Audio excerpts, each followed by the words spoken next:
volta com a notícia de frente para você. Ótima sexta-feira, agora são 6h40 na capital mato-grossense.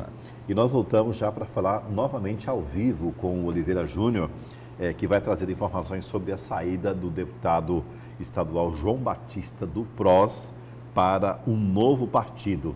É esse mesmo, Oliveira, você já sabe para onde que vai João Batista?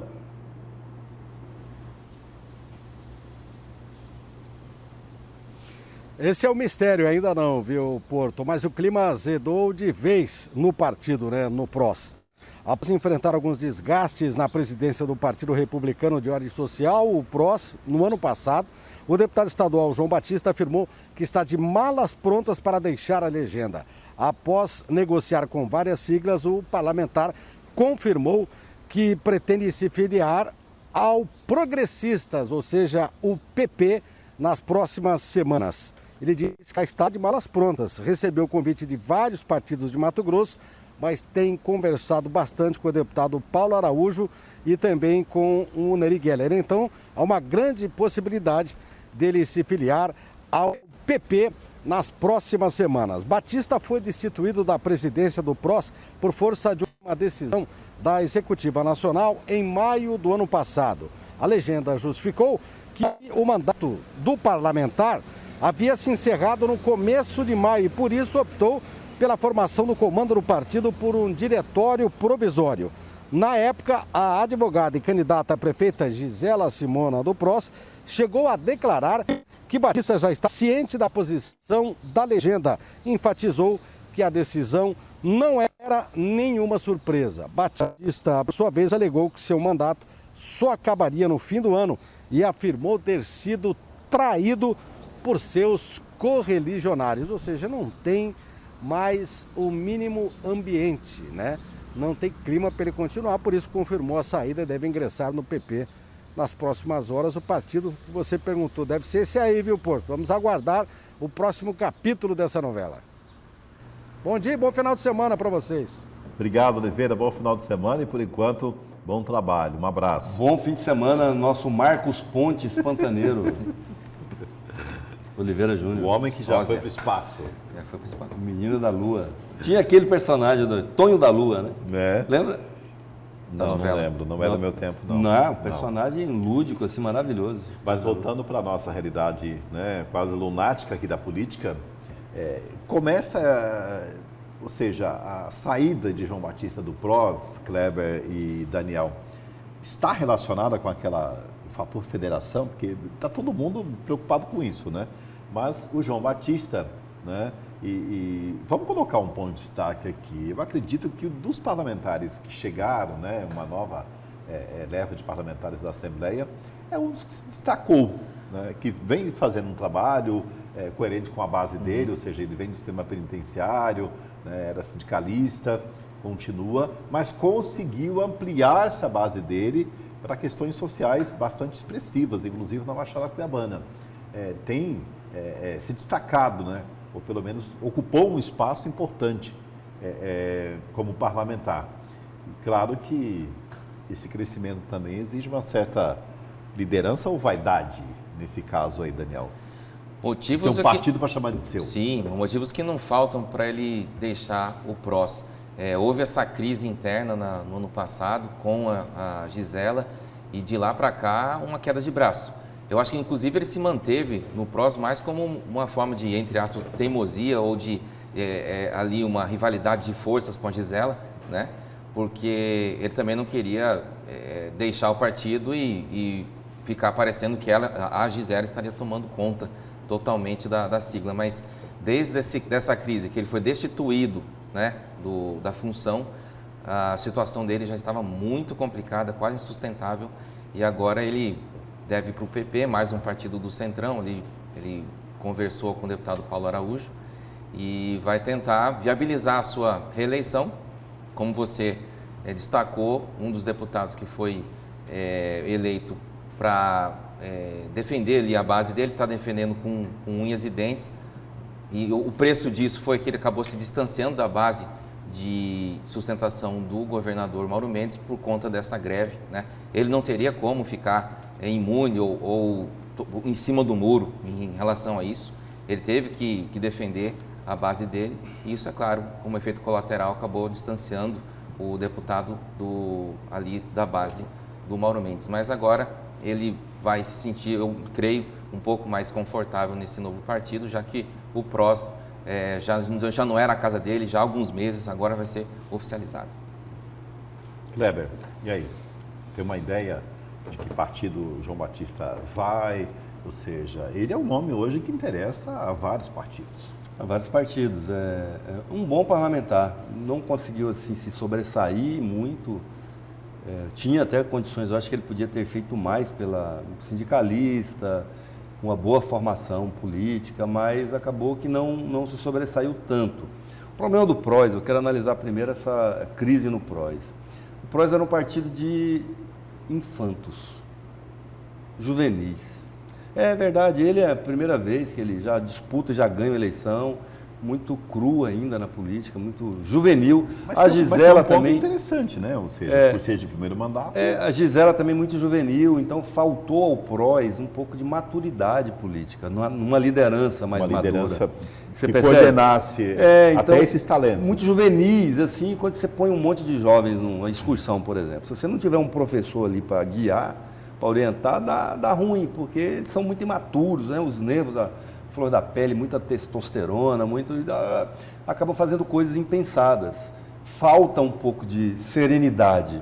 Uhum. Então eu vejo que o problema do PROS e pelo que eu estou antevendo, continuará sendo essa falta de maturidade política, que resultou nesse racha e sem sentido. O partido podia continuar junto, a Gisela, uma promessa também aí da política mato-grossense, mulher negra, com um perfil de atuação combativa aí, como no PROCON, onde ela fez carreira, né? Cuiabana, uma pena que tenha assim também, ingênua, né? Você lembra que ela, quando estava ainda negociando composições políticas aí, né? Falar que todo mundo é ladrão, aí depois teve que dar uma recuada, porque se é todo mundo ladrão, você vai ficar sozinha. Ficou de saia justa, né? Naquela eleição na campanha para prefeita, né? Algumas declarações que ela fez para segundo turno. Aí depois no segundo turno acabou, enfim, falta maturidade. E o João Batista, assim, eu vejo como o Daniel destacou, esse convite do Paulo Araújo para o João Batista, lembrando o seguinte, o Paulo Araújo, inclusive, Daniel, é o 4º voto contra o passaporte, que a gente esqueceu. Isso. Então, os votos contra o passaporte da vacina, quem me esclarece aqui é o Paulão, que inclusive é lá do gabinete do deputado Gilberto Catani. Um abraço para você, Paulão. Os dois petistas, né? o Lúdio e o Barranco, o Allan Kardec, ex-petista, por isso que eu quase confundi ele. Ele saiu do PT, mas o PT não saiu dele. Você já viu essa... Ainda não saiu dele, né? Fala companheiro e tal, tem todo jeitão assim, de petista. E o Paulo Araújo, que não tem nada a ver com o PT, mas tem uma militância na área da saúde antiga, ele veio para a política, inclusive representando esse grupo.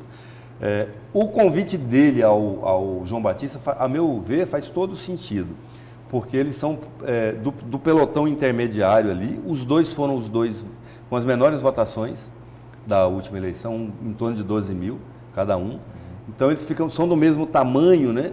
Embora eu acho que o Paulo Araújo tenha mais condição de crescer a votação para a eleição desse ano, pela função, ele se revelou um exímio articulador político, viu, Porto? Sim. Paulo Araújo. Então está ali presente, tem hoje linha direta com o governador, com o ex-senador Blairo, com o Neri Geller, com o senador Fávaro, é comum de você ver um, você ver o outro, então eu acredito que ele vai crescer. E está nesse esforço aí de montar uma boa chapa, acredito que o PP tem condição de fazer de 2 a 3 deputados estaduais esse ano, seria uma boa opção para o João Batista, caso ele queira aceitar o convite. O encaminhamento dado, né, com relação a isso.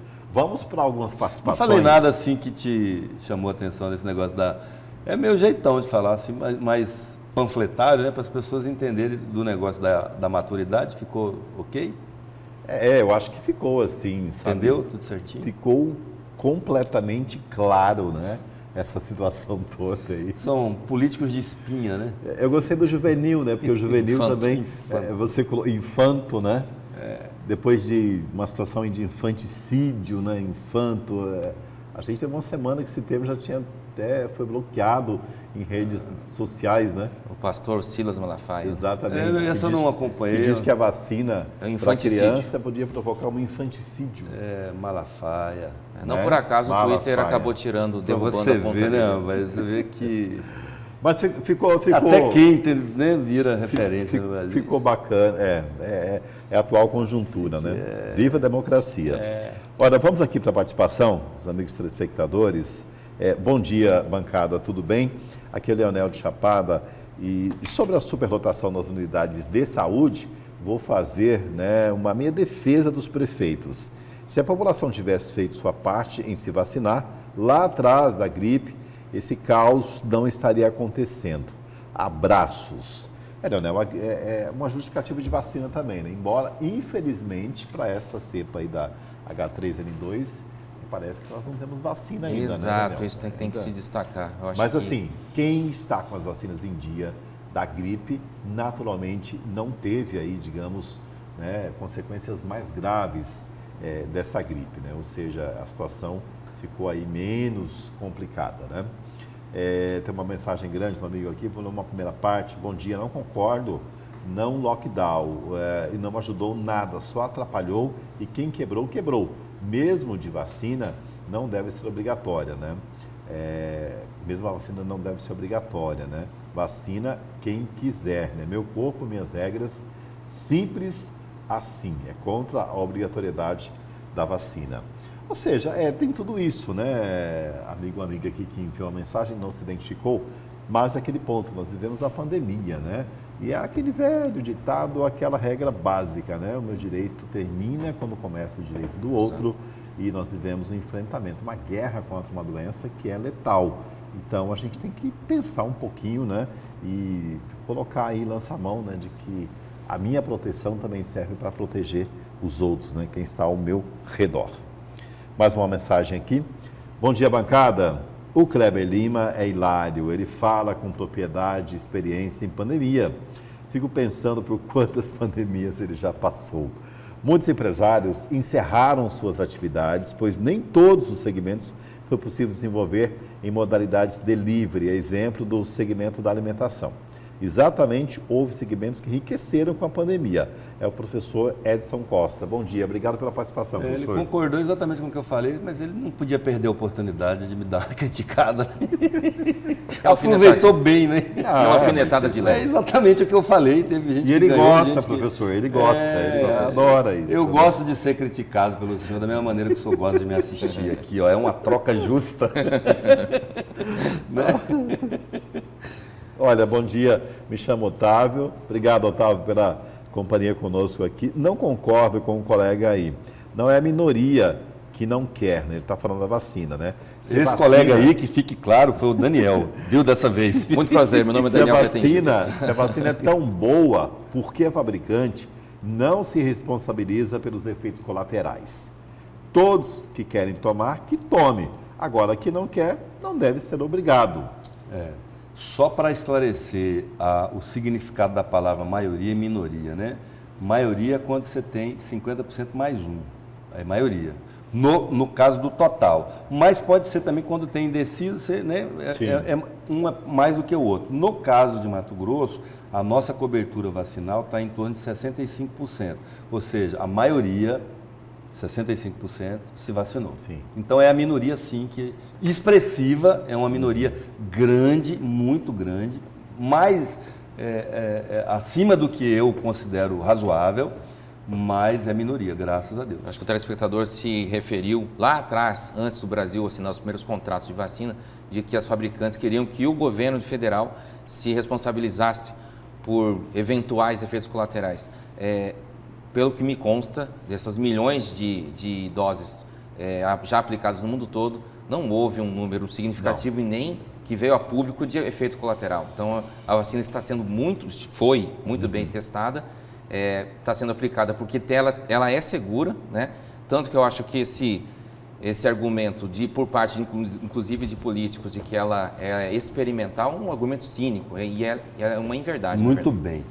Não, e assim, é muito essa questão, né, que ficou e que percebemos, e você colocou isso em relação à posição de alguns políticos, né, que é falar para um segmento específico, né, para uma bolha, para alguma coisa assim, de que, olha, mas é uma análise de ideologia política que não tem nada a ver com saúde pública, que não tem nada a ver com ciência, muito menos de proteção da vida das pessoas. Nossa, a gente tem que tomar cuidado com isso.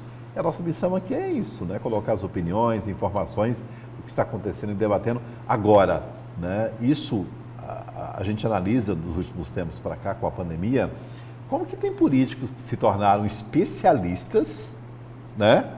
Especialistas ao ponto de analisar um imunizante de uma marca que é centenária, são várias, assim, quem produziu vacina até agora são os grandes laboratórios, os grandes players da medicina no mundo, mas aí aparece um político lá, não, mas essa vacina aí, olha, ela é perigosa. Baseado em quê?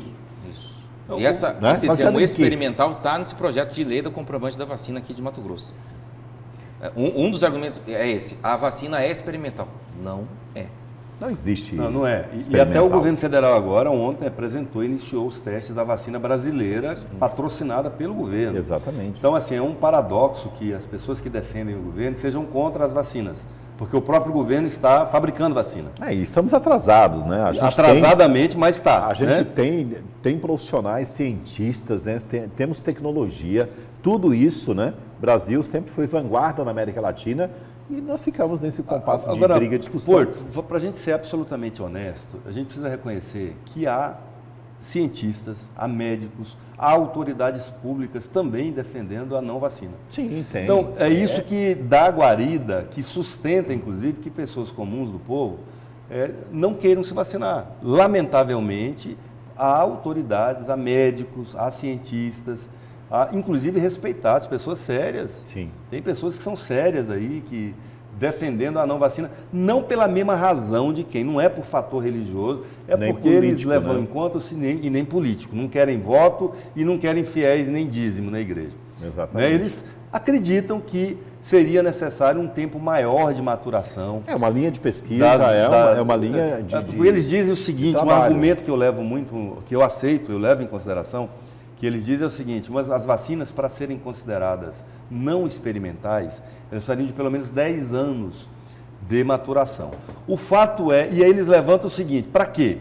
É para atestar a eficácia da vacina? Não, para atestar os efeitos colaterais. Sim. Se eles não vão causar um dano maior, etc. e tal. O problema é que a letalidade da vacina hoje, ela é muito alta. Você fala da Covid, da doença. Da Covid, perdão.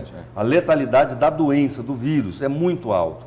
Então, eventuais efeitos colaterais que não são letais, no caso da vacina, são muito menores. Quase insignificantes, perto da letalidade da doença. Sim. Então, assim, até do ponto de vista da matemática, da estatística, da probabilidade, é muito mais sensato tomar a vacina do que não tomar. Pelos dados que a gente abriu o programa hoje dizendo que o secretário de Saúde de Mato Grosso já disse, viu, professor, eu estou vivendo a mesma pandemia que o senhor. A diferença é que eu estou tentando buscar aquilo que as autoridades mais sensatas falam como política pública, que das pessoas vacinadas, menos de 1%, a cada 100 vacinadas, menos de uma tem agravamento da doença. Então, esse é o dado que todos devemos levar em consideração. E outra informação importante, para deixar claro, não existe lei que obrigue as pessoas a tomarem a vacina. O que existe, como no caso da Assembleia Legislativa, do passaporte da vacina, é uma restrição para quem não toma, mas ninguém vai ser obrigado a tomar. Sim, agora, não tomou, você não vai poder ficar por aí circulando, né, como se nada tivesse, porque você é um risco ambulante para as outras pessoas. Esse é o caso. Só o que me preocupa, Porto, para complementar, nesse argumento de risco, de efeito colateral, se isso for levado a cabo e generalizado, quer dizer que as pessoas vão parar de vacinar os filhos contra pólio, contra a pentavalente, por exemplo, Sim. contra o tétano? Contra a gripe. Coqueluche. Porque se existe esse risco de efeito colateral, então as crianças vão ficar desprotegidas. Não, mas essas vacinas já são pesquisadas há décadas. Mas lá atrás também, quando elas surgiram, comportamento foi igual ou até pior, né, em relação a isso, e nós estamos aí, né, com as nossas crianças salvas, né? Vacinas salvam vidas. Exatamente. O que, assim, uma sugestão que, ou pelo menos eu levo isso em consideração tudo bem, é um direito seu não tomar vacina, não quer, não vai. Tem uma questão aí que você acredita, ou até mesmo de fé, né, de você falar, não vou colocar esse tipo de medicamento no meu corpo, só que toda escolha, ela tem algumas consequências, né? O que não dá como o Kleber colocou, a maioria da população mato-grossense já se vacinou, né? Aí uma minoria, não. Aí o direito dessa minoria, ele prevalece sobre a maioria não pode. Que se vacinou, ou seja, eu não tomo a vacina, eu não concordo com isso, eu critico a vacina, eu critico a ciência. Não vou usar máscara. Não vou usar máscara, mas todos os meus direitos estão garantidos. Agora, você que se vacinou, problema seu, não quero saber, eu não vou respeitar o seu direito. Aí não, né? Que democracia é essa? Não, e o negacionista, ele é assim, negacionista no egoísta, atacado. Né? Egoísta no atacado, porque ele não vacina, ele não usa máscara, ele não quer isolamento, ele quer contaminar todo mundo. E critica a opção do outro. Então, você está querendo o quê, meu irmão? Fique em casa. Quem tomou a vacina tem uma opção. Mas existe efeito colateral? Sim, ele aceitou isso, ele tomou a vacina, ele assumiu esse risco, vamos dizer assim, né? Só que não, né? Ele tomou a decisão acertada e está com a vida protegida. Agora, não vai tomar vacina, ainda vai querer tudo isso e mais um pouco? Aí não dá, né? Aí cai naquele ponto da discussão no Brasil, com a discussão terrível, Daniel, a tal das minorias, né? O direito das minorias. Aí tem uma galera negacionista que quer agora se juntar à tal da minoria para ter o direito dela garantido de fazer tudo e mais um pouco, inclusive de não respeitar as medidas de biossegurança, porque o direito dela prevalece. Exato. Eu vou discordar também dessa opinião de que meu corpo e minhas regras não trata só de você, realmente. Porque se fosse só uma decisão pessoal, eu não vou tomar vacina, vou ficar em casa, ok, tudo bem. Mas as pessoas querem não se vacinar e sair, entrar em quer tocar a vida teatro, normal, em cinema. O único lugar que está liberado para o não vacinado ir é para a parada do orgulho hétero. Aí você pode ir. E voltando, seguindo o assunto aqui, e a participação de mais amigos telespectadores, olha, bom dia José Porto e demais da bancada. É notório, no Brasil pode falar de tudo, menos de homossexuais. O deputado fez um comentário neutro, já a vereadora o acusou de homofóbico. Para uma pessoa ser considerada homofóbico, tem vários critérios, inclusive clínicos. O comentário é de gênero neutro. Ele acabou concordando. Concordo. Que precisa ter o gênero neutro. Concordo com o fechamento aí do inquérito, né? Ou seja, obrigado, amigo, pela sua participação. Mas essa questão clínico aí a gente fica meio na dúvida, né? Tem questões clínicas, né? Para definir um homofóbico, né? Vamos submeter o deputado Catani, então. Fazer o teste. Será que ele topa? Desafio lançado, deputado. Bom dia, bancada. Olha, isso só o fato dela ser mulher e ainda petista, né? Não gosto de política, sou analista. O deputado e o delegado estão chamando todos de idiota na cara dura, né? É a opinião da Divina de Rondonópolis. Alô, Rondonópolis. Nossa audiência ela é crescente em Rondonópolis. Exato. Um abraço aí, pessoal de Rondonópolis. Vamos lá. Olha, bom dia, bancada. Nos Estados Unidos, Trump é garoto propaganda da vacina de reforço. Será que ele faz isso pensando nas eleições? Aqui o ministro da Saúde também anda falando que as vacinas são obras do governo federal. Será oportunismo ou demagogia? Opinião do Beto Amorim. O Trump era contra a vacina, ele mudou de opinião? Ele era contra a vacina. Ele recentemente fez uma postagem assim. Mudou. E hoje ele é garoto propaganda. Mas ele não está convencendo aí que está. Ele convencia as pessoas a não tomar vacina. Será que ele está conseguindo desconvencê-las? Agora está traindo o movimento. Está traindo. Por isso que ele está em baixa. Que é isso, companheiro? Porque, olha, no Brasil circulou nas redes sociais, inclusive, né? E olha, brasileiro metido nisso, né? Fizeram um evento lá nos Estados Unidos, não sei em qual cidade, mas gravaram um videozinho com várias fotos de crianças e adolescentes que morreram vítimas da Covid ou de algo assim, né, de outras doenças, e já classificaram que elas morreram vítimas das vacinas. E colocava até a marca da vacina na foto dessas crianças, né? Mas aí tinha algumas fotos tipo assim, olha, 2 meses depois de tomar a vacina, morreu. 40 e poucos dias depois da vacina, morreu. Então, assim, são informações tão torpes quanto a isso. Pode ter alguns casos, naturalmente pode ter. A gente está falando aí de que quando você vai fazer um exame, né, dependendo do exame que você vai fazer, um exame especializado, você tem um risco na sua vida, é iminente. Por isso que você assina um monte de documentos. Ou seja, mas agora fazer campanha em cima disso por meia dúzia perante milhões e milhões de pessoas salvas. Em cima de desinformação e de mentira, esse é o problema. Sem comprovação fática de que de fato foi aqui. Então, assim, depois responde fake processo, news, né? Fica naquela situação toda lá complicadíssima. Uma desonestidade atroz para poder convencer e fazer prevalecer seu ponto de vista. Nós vamos para mais um intervalo, Verônica, aqui na Notícia de Frente, né? Pode ser? Vamos lá? Olha aí, estamos para mais um intervalo e você tem aí o Parque das Águas, né? Uma cena muito bonita. Avenida Hermínia Torquato.